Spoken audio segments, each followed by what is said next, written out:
Assalamu alaikum everyone, welcome back to Dogecoin update. At the moment Dogecoin is sitting at 19692 and it is actually maintaining a very strong price structure at the moment.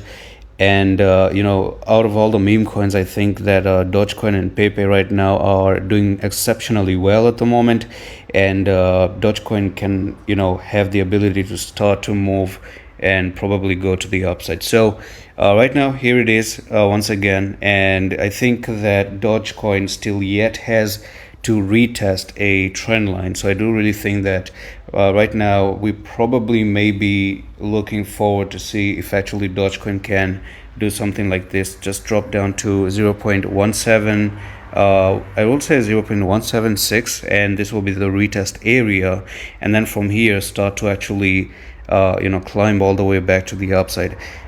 Previously I've already given you this one huge update that if history repeat, there will be if Dogecoin actually does what it did back in the days, right? So if Dogecoin does this move right over here, and I've talked about that, if that moves ever happen again and the replication becomes the very same, then you're looking for another move like this right over here, which actually gives Dogecoin a $12 price prediction for the bull run.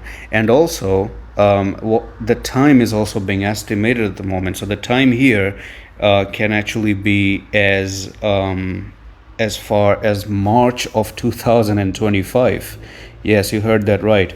So if history repeats itself, you're going to have $12 in March 2025. Again, I repeat this, if this exact same move happens right over here, then it actually leads all the way to March of 2025 as well. So at the moment it's just a retracement, and I do believe that there could be a little bit of the sideways movement. You could actually just continue sideways a little bit like this, and just as you've always done, you go up, you come down, you go up, you come down, you go up again, come down, go up, and then come down again, and then start to move back up once more time. Maybe next week you can actually start to reverse back up again. So that's all for the video. I'm going to see you in the next one. Love.